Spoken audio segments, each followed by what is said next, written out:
Daisy, do you prefer catmint or catnip? Oh la la, really? Hey, it's me, Cisco Morris, and here's what's coming up on Gardening with Cisco. We'll show you why winter garden cleanup is so important. Got pets? We've got some tips on making your landscape safe and fun for them. We're in the kitchen using some Northwest ingredients for a hot jambalaya. We've got 2 great winter plant picks for you. We're generous like that. All this and more coming up on Gardening with Cisco. You stand on that rock.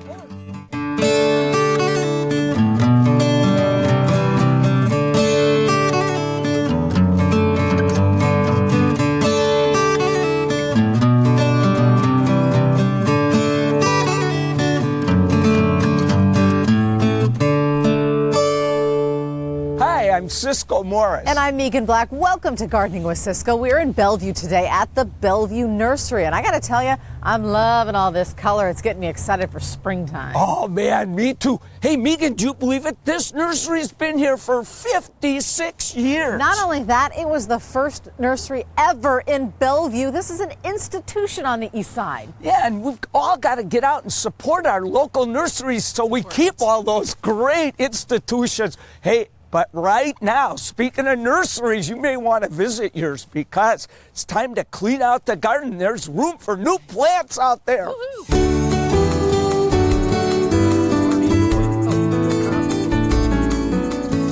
Okay, Megan, I left a lot of these things in my winter garden so the birds would have something to eat. Like these little seed pods over here you were telling me? Yeah, the birds are still going to that, so I think I'll leave those, but you know, this just doesn't look that great right now. Really? So even your garden? Oh, la, la, I hate to admit it.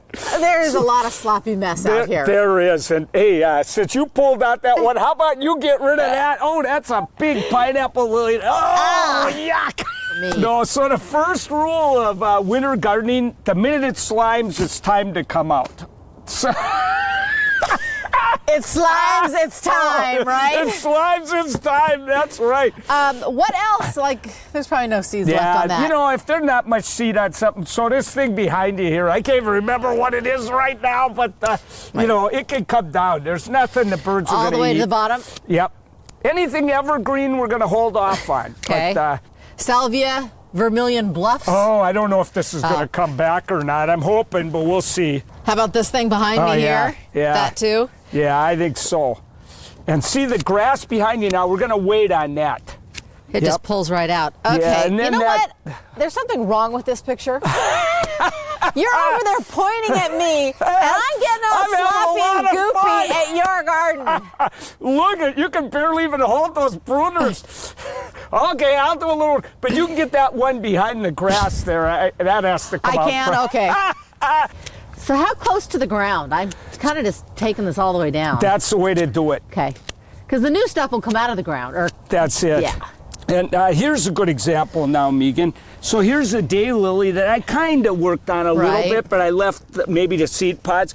But if we leave this and the new stuff comes up, which it's already doing, the combo is going to look terrible. Right. Yeah. So and this just pulls right out. A lot of this stuff just pulls out, you know, and I always give it a tug to see if it will right away.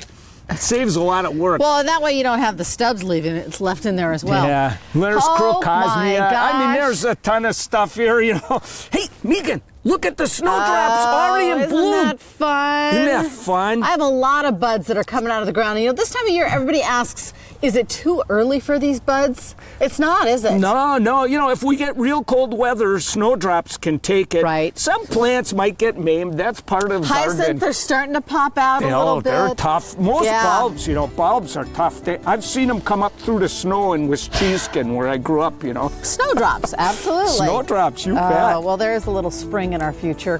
We do know that for sure. Yeah, thank goodness. Get out there and clean up that winter garden. I feel the rain's starting to come, so you got to clean up the rest of this mess, dude. La, la. See ya.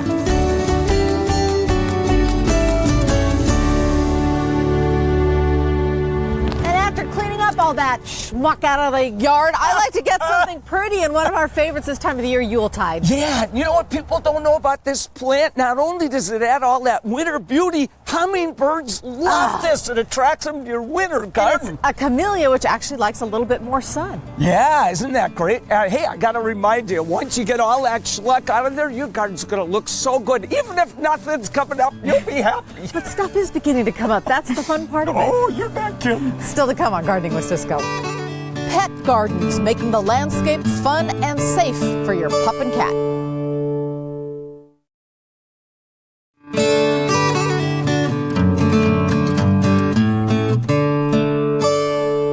Welcome back to Gardening with Ciscoe. We're hanging out at the Bellevue Nursery here in Bellevue today. Hey, I was looking at Seattle Magazine, February issue. It's Geek Power. Flipping through, you'll never guess who I found. The biggest nerd on earth.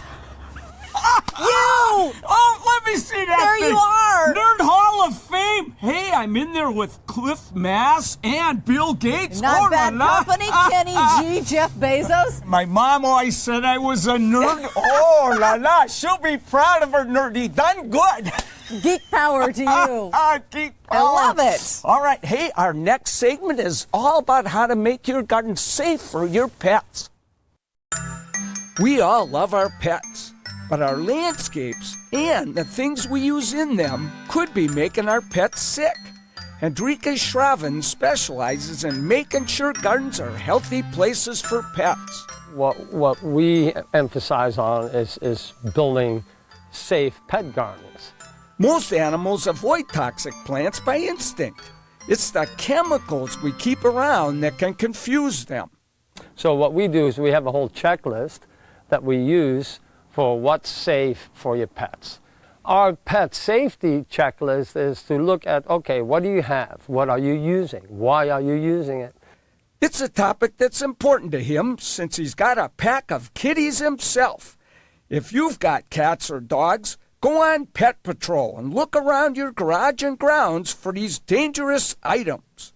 But when we have things like antifreeze sitting out, it's sweet tasting, they will lick it up. They have no understanding that that would be a danger to them. They have no understanding that the mold killer would be a danger to them.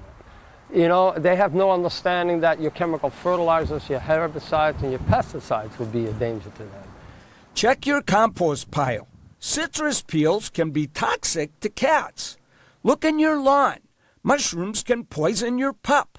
And remember, whatever you put on your lawn gets on your pet's paws and into the house. They come in, they lick their paws, that's how they clean themselves. So if they've been walking in something like weed and feed with 2,4-D in it, you have major problems because that ups the ante on them getting really sick, and then most people don't even know why their pet is getting sick or getting tumors or things like that. Some bulbs, like daffodils and tulips, are toxic, and dogs end up eating them because the bone meal you use to fertilize them is irresistible. Try this hot tip.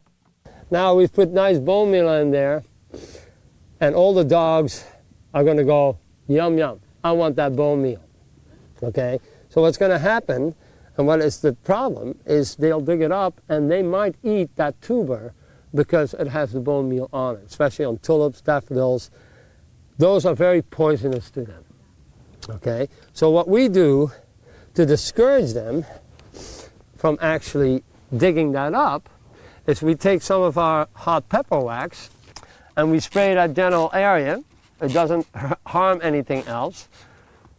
But when the dogs come up and they sniff this, it's, oh no, I don't want this stuff.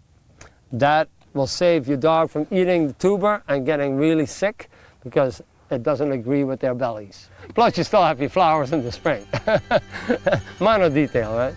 We couldn't cover everything that might harm your pets, so look online for a link to Hendrikas's checklist and other resources. Then go on Pet Patrol yourself.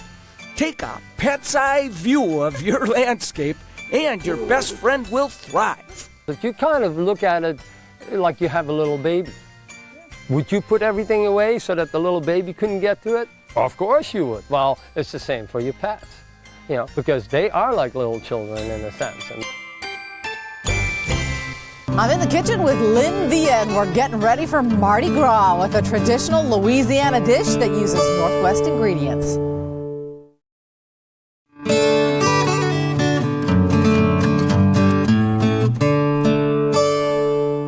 Welcome back to Gardening with Ciscoe from the Bellevue Nursery. Hey, Megan. What? Laissez les bon temps rouler. If you say so. It's Mardi Gras time, and we got a recipe for you. Yeah, don't know what that means, but I do know about this recipe because PCC chef Lynn Villa taught me how to make jambalaya. I am telling you, what a fabulous way to turn up a little Louisiana heat on a cold Northwest day.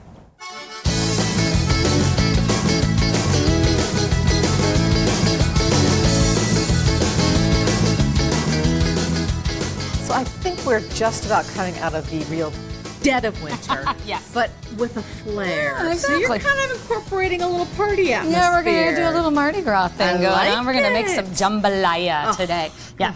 And shall we sizzle? Absolutely. All right, Let's get this baby Okay, cool. going. I All right. love the ingredients are So looking you know good. what I love about jambalaya is it's such a beautiful marriage of cultures. You know, it's the French word for ham, jamba, and the African word for rice. So it's a wonderful combination of so many wonderful Jamba flavors. rice. Jamba rice. I love it. Okay, so this is a very hot pan. I'm going to Okay. add some oil, but you're going to want to dump your onions in right away. Okay.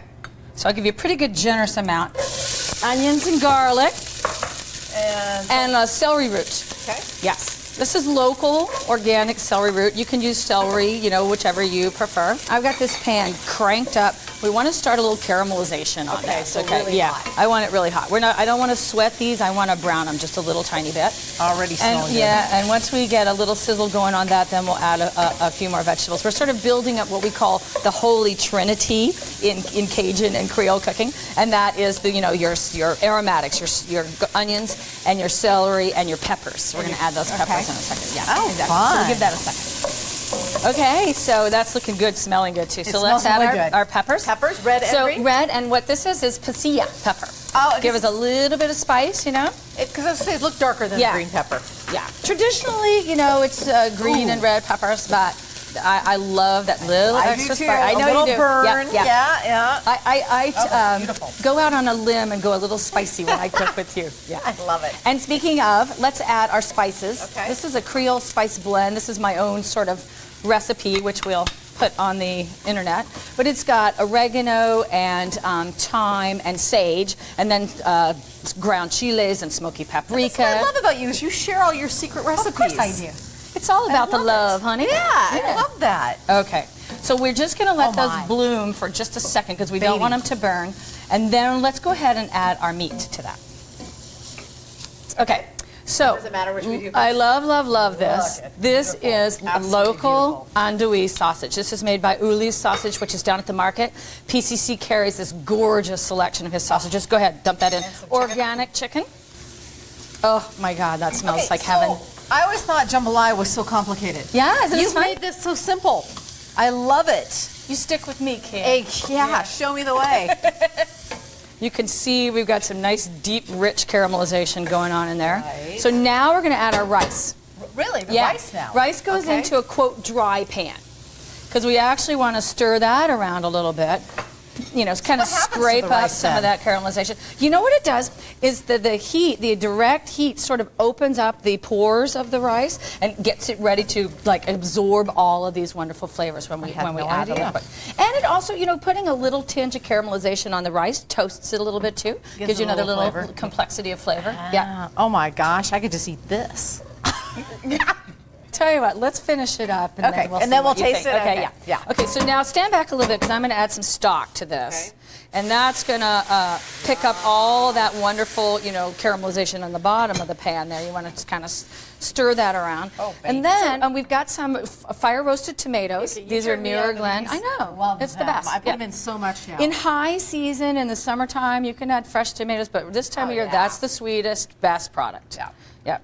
Oh, yeah. And then we're going to add a little bit of a vegetable blend juice, and then I've got hot sauce. And I think yum. we can just dump that whole thing in, don't you? I think so. Yeah. I think so. Yeah. That's not a whole. Okay, brilliant.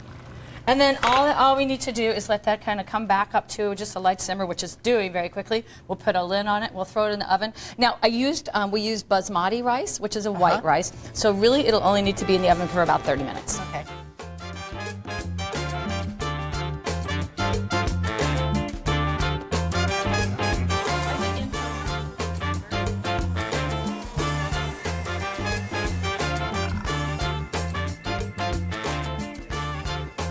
Okay. Oh my God, I can't wait. I wish you guys could smell this kitchen right now. Okay, so we've got, I will give you a little scoop. This is gonna be so hot, as you can see. What I like to do is, if I reheat it, in a pot or something, I add a little more stock to it, or a little, more of the tomato juice or whatever, just to give it, just to keep it juicy. And then I like to garnish it up just a little bit. This is Creole sauce. Oh. This is my homemade Creole sauce, and we'll put a recipe up for this too. This is kind of like gilding the lily, but this has got a little spice to it and some little bright, fresh herbs and stuff, which I like. Yeah. And Holy cow, that's good. Isn't that fun? Oh, Bright and warm. That Creole sauce has a kick too. I know. Like it. My eyes are watering. It is so good. Okay, I know what I'm having for dinner tonight. There you go. And I would highly suggest you do. It's lovely. Nice. I got to tell you, that was so good. It was an amazing recipe. And I just got to ask the next thing. Now we've got the recipe thing taken care of. What the heck did that roll thing mean? Let the good times roll. Oh, with Mardi Gras. And in honor of that, my friend, you've earned yourself some beads. Oh, wow. Now I'm a cool nerd. Just stick with the nerd part. If you would like the jambalaya recipe, of course, all you have to do is go to king5.com, click on Gardening with Ciscoe, and all of the ingredients can be found at PCC Natural Markets. It is so good, and it freezes well, too. I like it.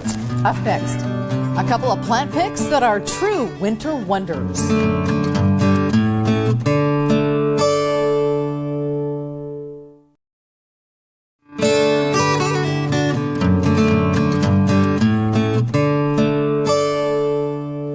Welcome back to Gardening with Ciscoe from Bellevue Nursery, where they're just chock full of great plants, even in the middle of winter. All this color, I love it. Oh, and in true Gardening with Ciscoe fashion, we can't decide on just one plant pick this week, so we're going to bring you two of them. Bonus. Yeah, hellebores and a euphorbia, but not just any hellebores and euphorbia, really special ones. So there's nothing new about the Christmas rose or the hellebores, but you say this particular one there is. Yes, this is a Christmas rose. Right. I never planted them. Only my grandma could make them come back year after year. Because they die in our winters. They die in the winter. It's either the cold or the rain. I don't know what it is. But this is a new one called Joseph Lemper. This is hardy as a rock. I guarantee anybody can grow this plant. It just looks so delicate. I'm not so sure about that. Hey, check this out, Megan. Remember that that cold snap we had? This is a Joseph Lemper I planted last year. I took a risk on it. That's been through our winter so far. That went right through the winter. Look at how great that looks. This is Glacier Blue. It is just, look, 3 feet tall. That's a nice size, yeah. Spectacular. And you could barely tell it was even damaged, a little damage here and there. So where do we want to plant these babies? Well, you want this Joseph Lemper. Right here? Hellebores niger, where everybody can really see it. Okay. You know what's cool about this too, Megan? What? Look at how the flowers stick upward. So Ciscoe, the one thing I noticed is there's some black. It looks like botrytis on these leaves. Yeah, there's a little botrytis. And then I know there was like some kind of chips or something you put on. Yeah, we're gonna put lime chips on this. Okay. All hellebores love this. So just sprinkle them around? Yeah, about a quarter to a half inch deep. Oh, really? All around it. Those look kind of nice too. Yeah, it looks really nice. This will make the soil more alkaline, which these hellebores love. Okay. And it keeps those botrytis spores from splashing up. And it works real good, so you can put them pretty thick around the area here. And all the way out? Or? Yeah, at least a little ways out, so that way nothing can splash up. Oh, I like that a lot. It looks cute.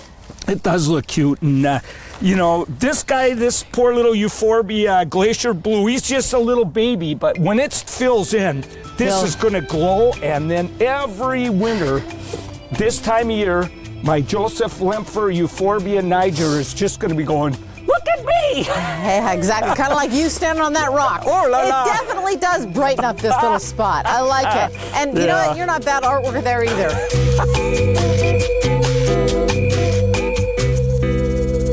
And looky looky here, they've got the Glacier Blue Euphorbia and the Joseph Lemper Helleborus right here at the Bellevue Nursery. You can pick them both up, along with all kinds of other cute flowers back there. Hey, and on April 16th, they're having a big anniversary here, and they're having one of the best looking, most intelligent garden speakers you can find. Well, I'm not available, so that must mean it's you. You're right. Hey, we're going to talk all about how to garden green because this nursery is a green nursery. They have so many organic products you wouldn't believe it. The only problem is I'm a little worried Daisy may steal the show. And who's that? Well, she's really good looking. You'll see. Okay.